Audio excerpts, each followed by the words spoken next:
మేము అటెండ్ అయ్యి పరిష్కారం చేస్తున్నాం. అదేవిధంగా మేము ఇచ్చిన మాట అనేక విషయాల్లో నిలబెట్టుకున్నాం. తతిమై ఎన్నికల తర్వాత నిలబెట్టుకుంటాం. బీఆర్ఎస్ అధినేత కేసీఆర్ 10 ఏళ్ళు ముఖ్యమంత్రి చేసి 10 ఏళ్ల పాటు ముఖ్యమంత్రి చేసి రాష్ట్రాన్ని సర్వనాశనం చేసి ఇరిగేషన్ సెక్టర్లో లక్షల కోట్లు ఖర్చు పెట్టి అప్పులు తీసుకొచ్చి నాశనం పెట్టించిండు. కట్టిన కాళేశ్వరం ప్రాజెక్టు కూలిపోయింది. పాలమూరు రంగారెడ్డికి 27,000 కోట్లు ఖర్చు పెట్టి 1 ఎకరం ఆయకట్టు రాలే. సీతారాం సాగర్ ప్రాజెక్టుకి 7,000 కోట్లు ఖర్చు పెట్టి 1 ఎకరం ఆయకట్టు రాలే. ఇరిగేషన్ సెక్టర్ నాశనం చేసి ఈరోజు అబద్ధాలు మాట్లాడుతున్నాడు. పవర్ సెక్టర్లో ఏదో చేసినట్టుగా ఇప్పుడేదో సరిగ్గా జరగనట్టుగా తప్పుడు ప్రచారం అబద్ధాల ప్రచారం చేస్తున్నాడు. బట్టి విక్రమార్క గారి నాయకత్వంలో తెలంగాణలో పవర్ సెక్టర్ చాలా సమర్థవంతంగా నడవబడుతుంది. ఎక్కడా ఒక్క నిమిషం కరెంటు కట్ కావడం లేదు.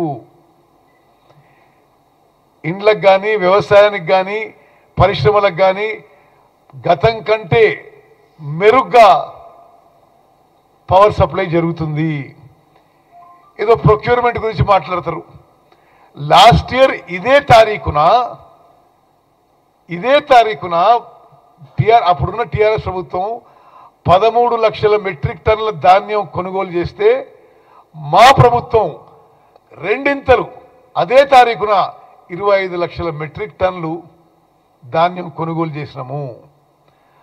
అకాల వర్షాల వల్ల దెబ్బతిన్న డ్యామేజ్ అయిన పంటకి ప్రొక్యూర్మెంట్ సెంటర్కి వచ్చిన ధాన్యానికి అన్ని విధాలుగా రైతులని ప్రభుత్వం ఆదుకుంటది. మేము ఈ ఎన్నికల్లో అద్భుత విజయం సాధించబోతున్నాం. మాకు 13 స్థానాలు గెలవడం ఖాయం. మరో 3 స్థానాల్లో బీజేపీతో పోటీ ఉంది. 1 స్థానంలో ఎంఐఎంతో పోటీ ఉంది. బీఆర్ఎస్ పార్టీ 0 సీట్లు రానున్నాయి. ఇది స్పష్టంగా అన్ని సర్వేలు తెలియజేస్తున్నాయి. 5 ఏళ్ల పాటు సుస్థిర ప్రభుత్వం ఇచ్చి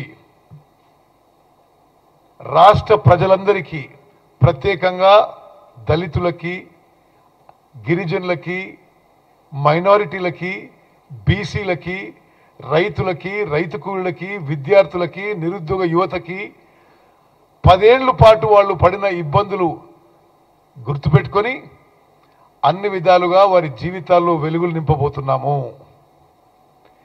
ఎన్నికలు కాగానే అర్హులైన వాళ్ళందరికీ కొత్త రేషన్ కార్డు ఇస్తాము. ఇల్లు కట్టే స్కీమ్ కూడా మొదలుపెట్టినాము. అర్హులైన వాళ్ళందరికీ కూడా ఇల్లు మంజూరు చేసి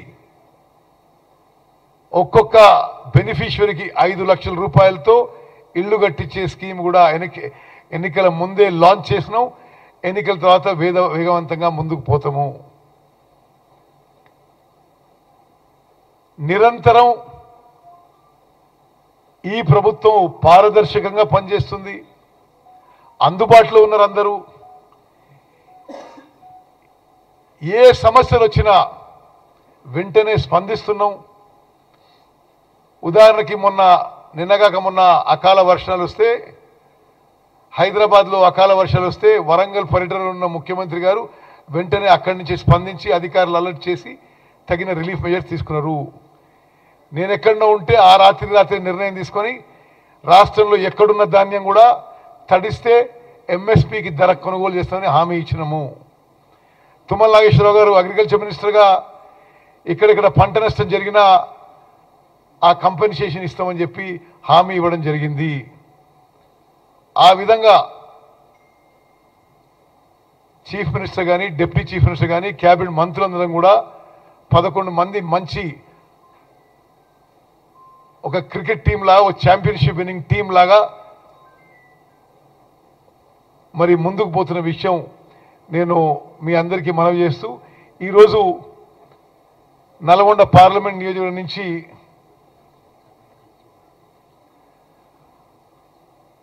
చేరిన వాళ్ళందరూ కూడా నేను మనస్ఫూర్తిగా స్వాగతం పలుకుతూ